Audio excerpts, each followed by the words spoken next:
Students, आज का topic है हमारा find the radial and transverse components of velocity and acceleration. Transverse का लफ्ज बोल रहे हैं या ट्रांसवर्सल बोल रहे हैं? अच्छा, जब हम रेडियल कंपोनेंट्स पे आते हैं तो क्या चीज ध्यान में आती है आपके सबसे पहले? तो सुना है पहले कभी? सर उसके रेडियस से जो कंपोनेंट ड्रा होंगे। होंगे रेडियस वाली लाइन से रिलेटेड, लेकिन इससे आपने शायद पहले कैलकुलस में भी कुछ जगह पे देखा हो, आर और थीटा की इन्वॉल्वमेंट हो जाती है। Yes sir. ठीक है ना। आर वो सेंट्रल लाइन होती है जो रेडियस को रिप्रेजेंट कर रही होती है, और उसका सेंट्रल एंगल थीटा वो भी इन्वॉल्व, यानी कि आर और थीटा की फॉर्म में हम डिस्कस करना है आज। इससे पहले हम वाई और एक्स की फॉर्म को डिस्कस कर रहे थे कार्टेशियन कंपोनेंट्स में या टेंजेंशियल और नॉर्मल कंपोनेंट्स में एक्स और वाई की इन्वॉल्वमेंट होती है। अब उन्हीं को हम आर और थीटा की फॉर्म में लिखेंगे। तो सर सर जी यहाँ पे भी इन्हें पोलर कोऑर्डिनेट्स देंगे। जी जी जी, वही पोलर कोऑर्डिनेट्स वाला सिलसिला आ जाएगा, आर और थीटा की इन्वॉल्वमेंट आ जाएगी। तो देखिए जरा फिगर के साथ साथ इसकी रीडिंग शुरू करते हैं। Consider a particle which is moving along the polar curve r is equal to F of theta.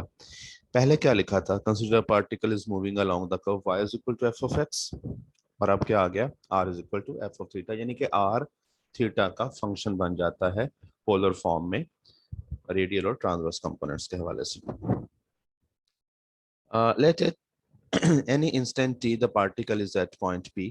अब हम पार्टिकल को कहाँ कंसीडर करेंगे? किसी पॉइंट p पे।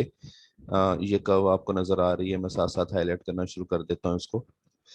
तो ये वाला पॉइंट है जिस पे अब हम बात करने लगे। इसके कोऑर्डिनेट्स उसी तरह से हमने आर और थीटा रखे हैं जैसे पहले एक्स और वाई रखे जा रहे थे।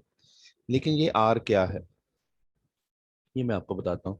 देखिए, हम इस पॉइंट का जो पोजीशन वेक्टर है वो ओरिजिन से ले रहे हैं आर वेक्टर, ये वाला। ठीक है।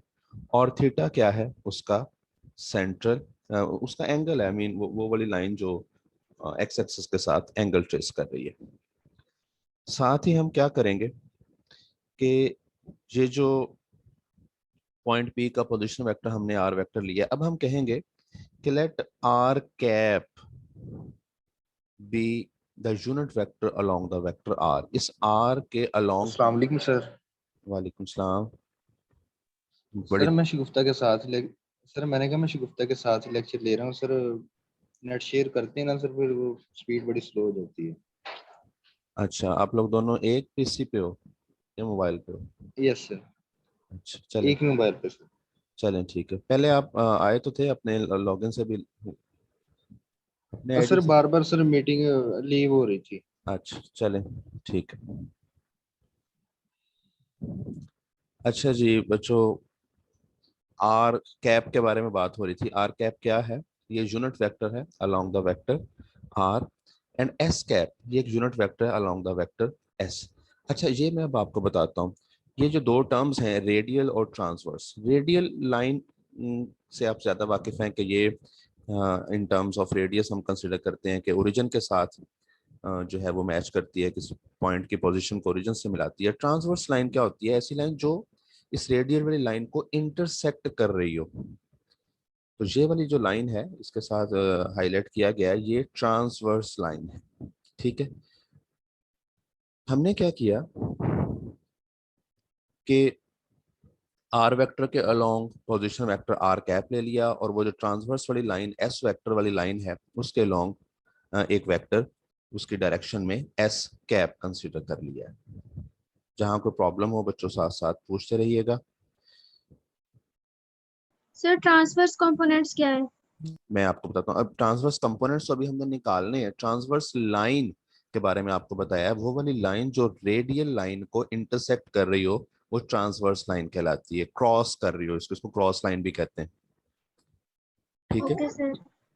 हाँ जी। तो अब जरा मैं ये बता दूं, ये एंगल 90 प्लस थीटा कैसे कंसिडर किया गया है, जो एक्सटर्नल वाला एंगल है। देखिए, आपको एक ट्राइंगल नजर आ रही है, ये मैं उसकी बाउंड्री हाईलाइट कर देता हूँ, ये वाली।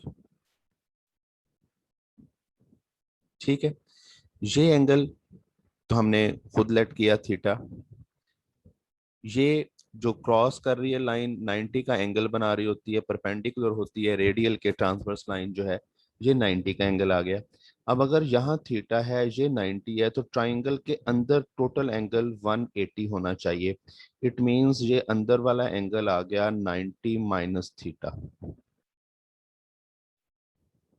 बात समझ आई जी आपको? जी सर। तीनों को जमा करेंगे तो कितना बनेगा? 180 रहेगा। और ट्राइंगल के इंटरनल एंगल्स का सम जो है वो 180 ही होता है। अब अगर हमने ये देख लिया है कि यहाँ अंदर वाला angle, internal angle 90 minus theta है, कुल यहां से यहां तक 180 होना चाहिए। अगर अंदर 90 माइनस थीटा है तो बाहर कितना हो कि उनका सम 180 रहे? वो 90 प्लस थीटा होगा। तो अब ये वाला एंगल 90 प्लस थीटा किस बिहाफ पे लिखा गया था, ये बात मैंने आपको समझाई है। क्या ये सबको क्लियर है? Yes sir. ठीक, ठीक हो गया जी। तो ऑलमोस्ट फिगर पे जितना काम था वो आपको समझा दिया गया है। हम अब दूसरी कैलकुलेशन की तरफ आते हैं।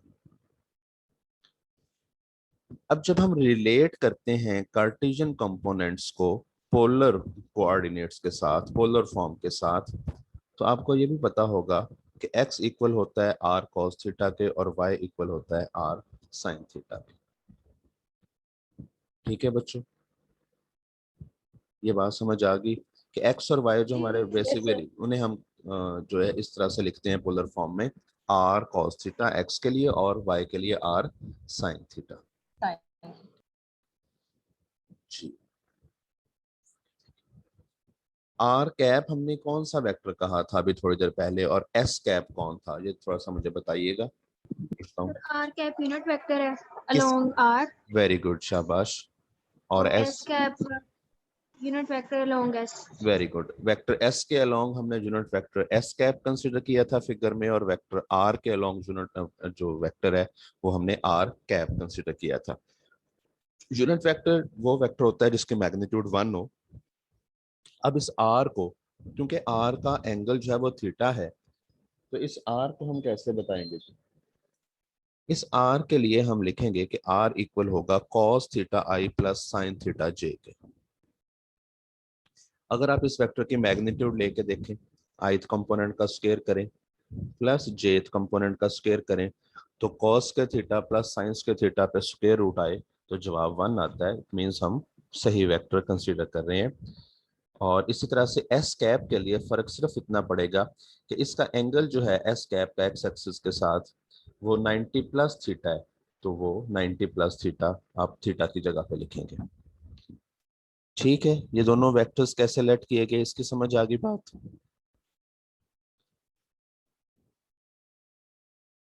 जी सर। ठीक है। अब बच्चों, cos of 90 plus theta cos of pi by 2 plus theta minus sine theta के इक्वल होता है, और sine of 90 plus theta cos theta के इक्वल होता है। इस बात से वाकिफ हैं कैसे होता है? फंडामेंटल लॉ से एक्सपेंड कर लें, या जो trigonometric ratios of allied angles वाला टॉपिक है उससे आपको डायरेक्टली भी पता होना चाहिए। तो इक्वेशन 1 और 2 जो है ये अब हमें आर कैप और एस कैप की फाइनल शेप्स दिखा रही हैं। ठीक है, यहाँ थोड़ा सा कुछ बच्चे जिस तरतीब से यहाँ पे सॉल्व है, अगर मैं उसके मुताबिक चलूँ, कुछ बच्चे ये कहते हैं कि ये क्यों कर रहे हैं आप, एक एक बार इनका डेरिवेटिव क्यों ले रहे हैं? तो ये बेटा इसकी आगे ज़रूरत पड़नी है जब हमने इसके रेडियल और ट्रांसवर्स कंपोनेंट्स की तरफ बढ़ना है। तो साथ लगते ही यहाँ पे कैलकुलेशंस कर ली एक एक बार, क्योंकि आर और एस को शेप मिली थी, तो इनको एक एक बार टी के लिहाज से डिफ्रेंशिएट करते हैं। तो D are over D T, T के लिहाज से डिफ्रेंशिएट करना याद रखिएगा। कॉस थीटा का डेरिवेटिव माइनस साइन थीटा आ गया, और साथ में थीटा का टी के लिहाज से D theta over D T लिखा रहा। इस तरह साइन थीटा का डेरिवेटिव कॉस थीटा, और थीटा का उस तरह से D theta by D T. D theta by D T को कॉमन ले लें, और ये जो अंदर हिस्सा बचा है माइनस साइन थीटा आई प्लस कॉस थीटा जे, ये इक्वेशन नंबर 2 में देखें जरा, ये एस कैप की वैल्यू है तो इसकी जगह पे एस कैप लिख दिया। यूं D R cap over D T की वैल्यू इक्वेशन नंबर 3 हमें बता रही है S cap into D theta over D T. ये हिस्सा क्लियर है? तो एस का डेरिवेटिव लेते हैं एस कैप का टी के लिहाज से, माइनस वैसे साइन थीटा का derivative cos D theta by D T, same process से डिफरेंशिएशन की D theta over D T, फिर से कॉमन लिया और माइनस भी साथ में कॉमन लिया और अंदर ये जो हिस्सा बचा है ये आर कैप की वैल्यू है, तो minus R cap into D theta over D T आ गया। ठीक है बच्चों, जी सर। इक्वेशन नंबर 3 और 4 पे अब हम आ गए हैं जी। इससे आगे अब हम यूं कैलकुलेशंस आगे बढ़ाते हैं। देखिए एक वेक्टर कैसे लिखा जाता है, मैग्नीट्यूड इनटू डायरेक्शन। तो आर वेक्टर क्या होगा, आर इंटू आर कैप। इसे डिफरेंशिएट करें टी के लिहाज से, राइट साइड पे प्रोडक्ट रूल लगाएं। ये थोड़ा सा एहतियात रखनी है कि एक जगह पे आर सिर्फ लिखा हुआ है एज अ स्केलर और एक जगह पे आर कैप है, तो ये एहतियात करनी है, वो कैप या हेड जो लगाना है उस पर उसमें मिसिंग ना हो। पहला वैसे ही दूसरे का डेरिवेटिव प्लस दूसरा वैसे ही पहले का डेरिवेटिव, ये काम करके अब यहाँ पे ये वैल्यूज की जरूरत थी, वो जो D R cap over D T जो है उसको हम इस्तेमाल करेंगे यहाँ पे। तो ये आपको वैल्यूज लिखी नजर आ रही हैं बच्चों, D R cap over D T की वैल्यू दर्ज हो गई, S cap D theta over D T, और बाकी सारा कुछ उसी तरह से लिखा हुआ है। अब आप ये देखिए, ये हिस्सा आपका रेडियल कंपोनेंट है आर कैप वाला, और ये वाला जिसको यहाँ आगे करके लिखा गया ये आपका ट्रांसवर्स कंपोनेंट है। तो ये हमारा पहला स्टेप कंप्लीट हुआ। हमने पार्टिकल को जो कि पोलर कोऑर्डिनेट में था उसकी वेलोसिटी के रेडियल कंपोनेंट और ट्रांसवर्स कंपोनेंट मालूम कर लिए। रेडियल कंपोनेंट क्या है ये जुबानी याद भी रहना चाहिए आपको, d are over D T, और ट्रांसवर्स कंपोनेंट क्या है, are times of D theta over D T.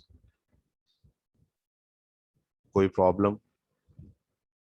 मेरा ख्याल है बिल्कुल स्मूथ सी कैलकुलेशंस हैं, कोई टेक्निकलिटी मेजर नहीं है। बोलो बच्चों, यहाँ तक का काम? जी सर समझ आ गई। जी सर समझ आ गया। ठीक हो गया। अब इसी रिजल्ट को जो जहां तक अभी हम पहुंचे हैं उसे फिर से एक बार डिफरेंशिएट करेंगे, क्योंकि एक्सेलरेशन पे जाना होगा हमें, और वहां से फिर हम कैलकुलेशन आगे बढ़ाते हैं जी। इस पेज पे हमारा ये टॉपिक कंप्लीट हो जाएगा जी। लिखता है again v is equal to, वही वाली इक्वेशन दोबारा लिख लीजिए और इसे डिफरेंशिएट कीजिए फिर से एक बार t के लिहाज से। जरा कैलकुलेशंस पे थोड़ी सी एहतियात की जरूरत है, बाकी पेचीदगी इतना कुछ नहीं है इसमें। देखिए जी,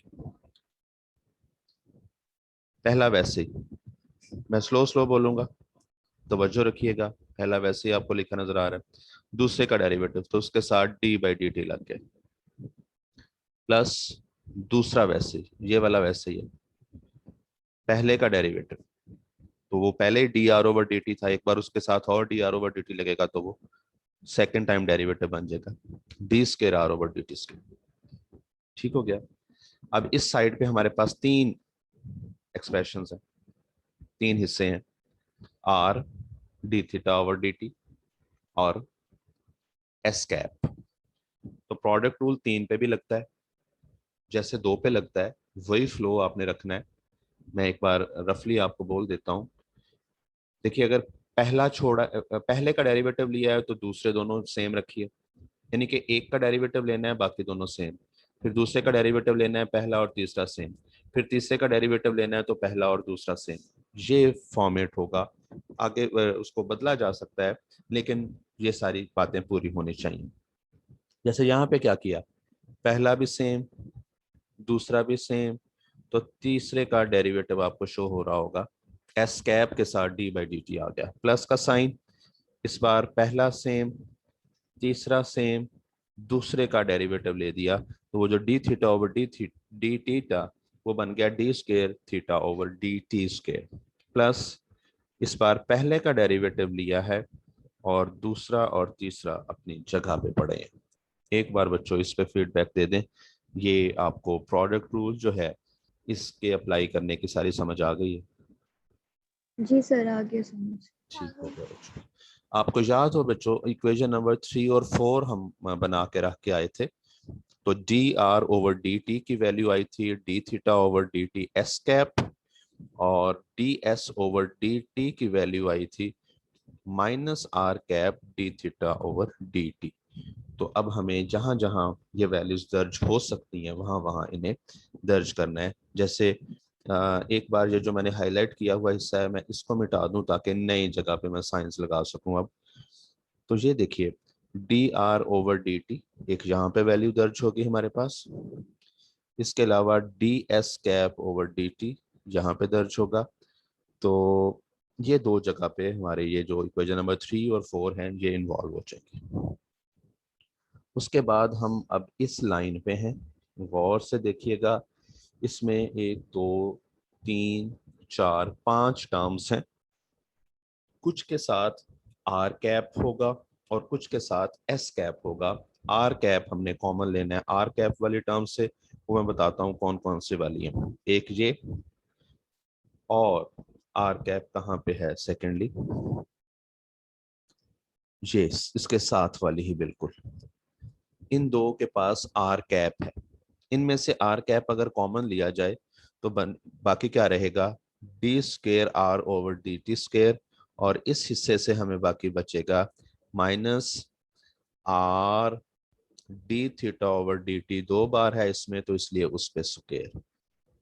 ये आर कैप के साथ का हिस्सा हो गया। ये हमारा एक्सेलरेशन का रेडियल कंपोनेंट आ गया जी।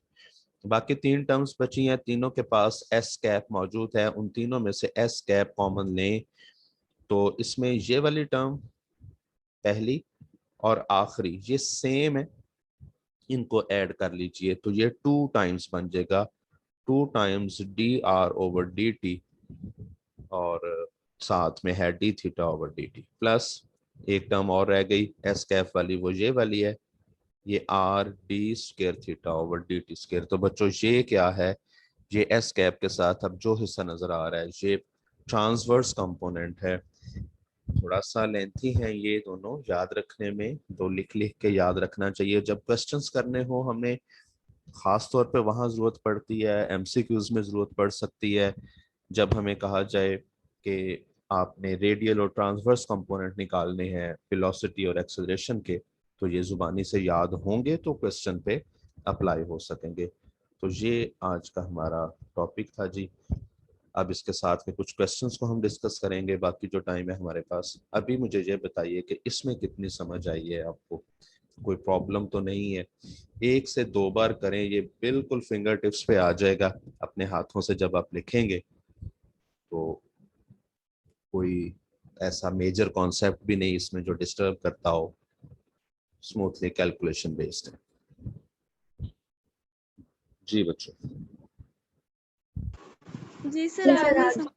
ठीक है, तो अगर अब बेटा जी आपको ये 3 टॉपिक्स की समझ आ गई है तो ये चैप्टर नंबर 7 जो है काइनेमेटिक्स वाला, ये समझ लें आपके कंट्रोल में है।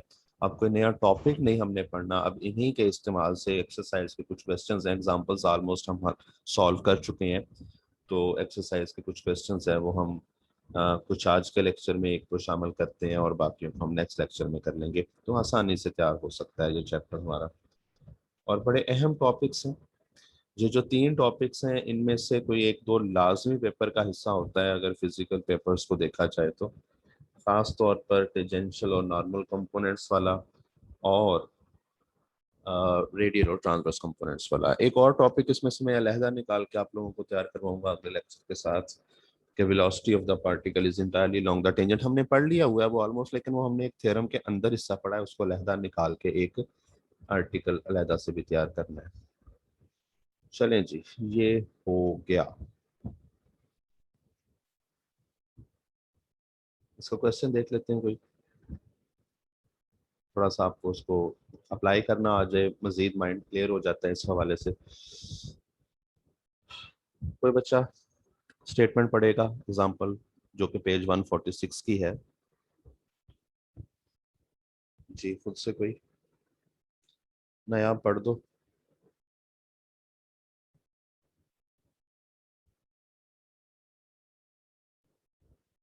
नयाब हो क्लास में?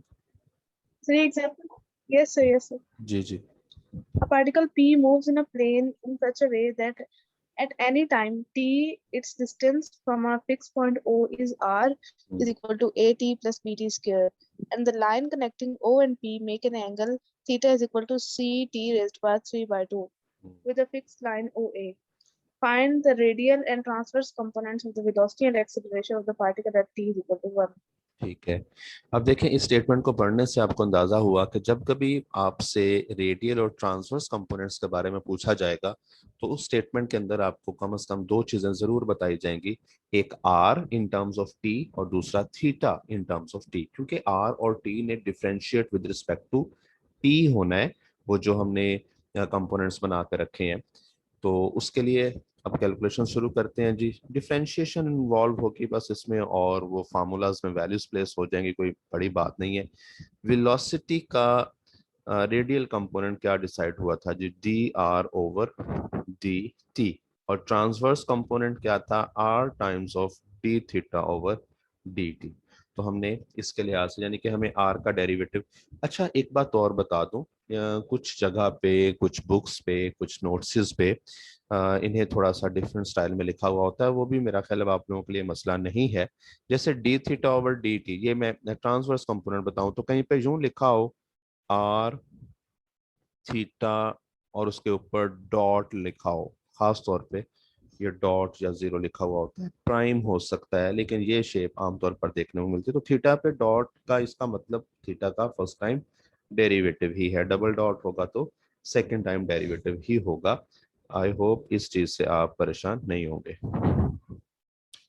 तो बात क्या हो रही थी जी कि हमें आर का एक बार डेरिवेटिव टी के लिहाज से लेना है, और ख़ास तौर पर इस एग्जांपल में उसने शर्त लगा दी कि वो जो आपने कंपोनेंट्स निकालने हैं वो टी की वैल्यू 1 के लिए निकालने हैं। तो ये देखिए जी, आर का डेरिवेटिव टी के लिहाज से लेकर दिखाया गया है, और फिर उसमें टी की जगह पे 1 प्लेस करके वो वैल्यू बना ली गई है। ये अब वैल्यू किसकी हो गई, D R over D T की। इसी तरह से थीटा का डेरिवेटिव टी के लिहाज से निकाल के उसमें भी टी की जगह पे 1 दर्ज कर देना है। तो उसके बाद ये काम हो गया, यहाँ पे कैलकुलेशंस वाला थीटा का फर्स्ट टाइम डेरिवेटिव भी बना लिया, सेकंड टाइम की भी जरूरत पड़नी है वो भी बना के रख लिया, यहाँ दर्ज कर दिया ट्रांसवर्स कंपोनेंट वाले में, और टी की जगह पे 1 पुट किया, ये आ गया। फिर रेडियल कंपोनेंट लिखे एक्सेलरेशन के, ये फार्मूला के तौर पर वो जो रिजल्ट अभी हमने प्रूव किया है ये आपको पता होना चाहिए, जुबानी से याद होना चाहिए। वो जो कैलकुलेशंस आपने की हुई हैं वो इसमें दर्ज करें। आर का सेकंड टाइम डेरिवेटिव आप साथ ही लगते शुरू में ही आर को भी और थीटा को भी दो दो बार डिफरेंशिएट करके रख लें, फर्स्ट टाइम और सेकंड टाइम, और फिर बाद में रिलेटेड फार्मूला लिखा जाए और उसमें वो वैल्यूज प्लेस कर दी जाए। तो बच्चों बताइए ज़रा ओपनली कि कोई मुश्किल बात है इसमें आपके ख्याल में, या नो सर। आसान लग रहा है ना, जेन्युइनली आसान लग रहा है या मुझे सिर्फ आसान लग रहा है? नहीं सर, ये वाकई में आसान है। आसान है, आपने सारे लेक्चर्स तरतीब से लिए हैं। अगर आपको तीनों टॉपिक्स की लहदा अपनी अपनी जगह पे समझ आए तो इस चैप्टर में अब कोई और पेचीदगी नहीं आ सकती इंशाल्लाह। ये एग्जांपल्स ख़त्म हो गई हैं हमारी, और अभी कितना टाइम हुआ है हमें, 30 मिनट्स जी। पहला क्वेश्चन आप लोग कर चुके हैं, आपके वैसे असाइनमेंट था पहले क्वेश्चन के तमाम पार्ट्स, और असाइनमेंट बच्चों जी इनबॉक्स नहीं करनी, असाइनमेंट आपने मुझे हार्ड फॉर्म में कॉलेज में जमा करवानी है, जो आपका डिसाइडेड डे होता है मैथ के लिए वो आपने वहाँ पे जमा करवानी है, और साफ़ सुथरा उस पर अपना नेम, अपनी क्लास, रोल नंबर, किस सब्जेक्ट की असाइनमेंट है, किस टीचर को सबमिट करवानी है, ये ज़रूर लिखिएगा। थोड़े दिन पहले एक रिपोर्ट आई है कि एक बच्चे ने कुछ भी नहीं लिखा ऊपर, इवन अपना नेम भी नहीं लिखा, ना टीचर का नेम लिखा है, ना सब्जेक्ट लिखा है, और वो ऐसे जमा करवा गया वहाँ पे कॉलेज में, पता नहीं चल रहा उसे उन्हें कि वो कहाँ रखनी है। तो इन चीज़ों को ख्याल रखिएगा। ये असाइनमेंट्स जो हैं ये हमने बाद में ऑफिशियली आगे भी भेजनी होती है यूनिवर्सिटी को भी, तो ज़रा साफ सुथरा और अच्छा करके लिखना है अपने से। जी क्वेश्चन नंबर 2। तो मेरा ख्याल है ये क्वेश्चंस अभी नेक्स्ट लेक्चर में प्लान करेंगे। आप लोगों ने क्या करना है, अभी मैं आपको एक बार रिवाइज कर रहा हूँ आज वाला थ्योरम दोबारा से, मेन हिस्सा रिपीट करते हैं। जो दूसरा सेशन होगा हमारा क्लास का, उसमें आपने मुझे यही स्क्रीन शेयर करते हुए व्हाइट बोर्ड पे इसके कुछ कुछ हिस्से मुझे लिख के दिखाने हैं। ये अभी मेरी कोशिश होगी कि आपको क्लास में तैयार करवा दूं मैं। तो ठीक है, इन 10 मिनट्स में आप इसे फिर से रिपीट कर लीजिए, और उसके बाद दूसरे सेशन में आपके एंड से इसको अटेम्प्ट करवाया जाएगा, या आप इसे ब्रीफ करेंगे बारी बारी, या फिर आप इसे सॉल्व करके दिखाएंगे व्हाइट बोर्ड्स पे। रेडियल और ट्रांसवर्स कंपोनेंट्स जब हमने निकालने हैं तो फिगर कुछ इस तरह से बनानी है कि हम पोलर कर्व एक कंसीडर करेंगे, r is equal to F of theta, ये वाली कर्व। उस पे पार्टिकल को कहीं पॉइंट P पे उसकी पोजीशन शो करेंगे किसी टाइम t के लिए, टाइम के इन्वॉल्वमेंट तो लाजमी है। अब एक लाइन ऐसी होगी जो रेडियल लाइन होगी, यह वो लाइन होती है जो ओरिजिन में से पास कर रही होती है। इसको रिप्रेजेंट करने के लिए एक वेक्टर आएगा, मीन उस पॉइंट P की पोजीशन बताने के लिए r वेक्टर लिया हमने, और हमने इस r वेक्टर के अलोंग एक यूनिट वेक्टर कंसीडर किया है r कैप, और उसका जो एंगल है वो थीटा है। दूसरी लाइन जो है वो ट्रांसवर्स लाइन होगी। ट्रांसवर्स लाइन वो होती है जो रेडियल को क्रॉस कर रही हो, उसके साथ 90 का एंगल रखे। तो उसके लिए हमने एक वेक्टर एस कैप लिया है, सॉरी एस लिया है, और उसके अलोंग एक यूनिट वेक्टर लिया है जो कि एस कैप है। अगर आर का एक्स एक्सिस के साथ एंगल थीटा है और इन दोनों का आपस का एंगल 90 है, तो डेफिनेटली ये बाहर वाला जो एंगल है, जो एक्सटर्नल एंगल है इस ट्राइंगल का, इस पॉइंट क्यू पे मैं कंसीडर कर सकता हूं इसे, वो 90 प्लस थीटा है।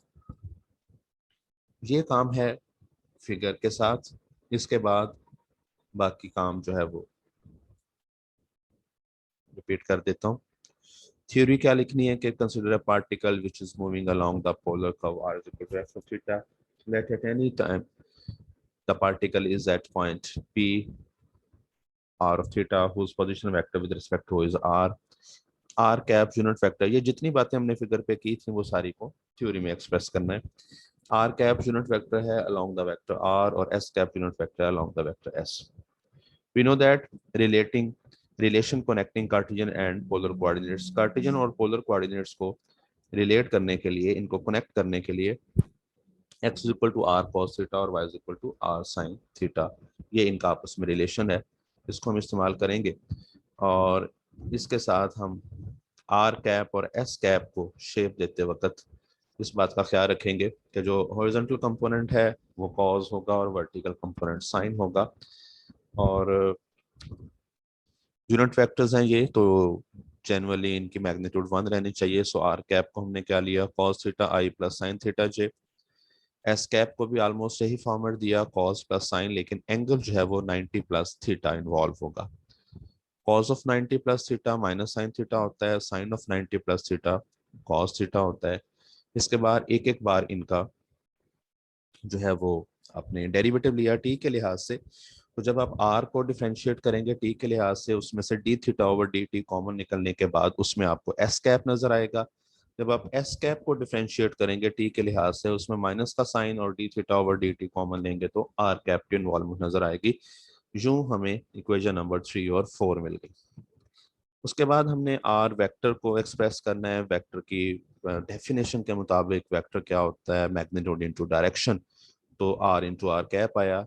इसे डिफ्रेंशिएट करें t के लिहाज से, और इसमें जहां D R cap over D T आया है उसकी जगह पे इक्वेशन नंबर 3 को इस्तेमाल करते हुए आप इसको लिखिए, और इससे आपको रेडियल और ट्रांसवर्स कंपोनेंट्स मिल गए वेलोसिटी के। क्या है रेडियल कंपोनेंट वेलोसिटी का, जितनी बार इसे रिकॉल करेंगे याद होने लग जाएगा। तो ये D are over D T है, और ट्रांसवर्स कंपोनेंट क्या है, are times D theta over D T. इसी एक्सप्रेशन को एक बार फिर से डिफ्रेंशिएट करें। इस बार की डिफ्रेंशिएशन में थोड़ा सा ज़्यादा एहतियात चाहिए, लेकिन कोई मुश्किल बात नहीं है। एक जगह पे, पहली जगह पे प्रोडक्ट रूल 2 फंक्शंस के लिए लगेगा, दूसरे हिस्से पे प्रोडक्ट रूल 3 के लिए लगेगा। D R cap over D T और D S cap over D T की वैल्यूज फिर से इन्वॉल्व होंगी, और आर कैप वाला हिस्सा अलहदा कर लीजिए, एस कैप वाला हिस्सा अलहदा कर लीजिए। यूं आपको रेडियल कंपोनेंट एक्सेलरेशन के और ट्रांसवर्स कंपोनेंट एक्सेलरेशन के मिल जाएंगे। रेडियल कंपोनेंट क्या है एक्सेलरेशन का, D square are over D T square minus R into D theta over D T whole square. और ट्रांसवर्स कंपोनेंट क्या है, 2dr over dt d theta over dt plus r into d square theta over dt square। ठीक है जी, ये आपका topic revise हो गया है। अगर अभी आपके जहन में दोबारा कोई सवाल आया हो तो आप वो पूछ सकते हैं। अब हम इसकी फाइनल शेप तैयारी की तरफ बढ़ेंगे कि ये हमें खुद से लिखना आ जाए। जी बच्चों, कोई प्रॉब्लम? No sir. सब ओके? Yes, जी sir. सर। Yes, sir. ठीक है।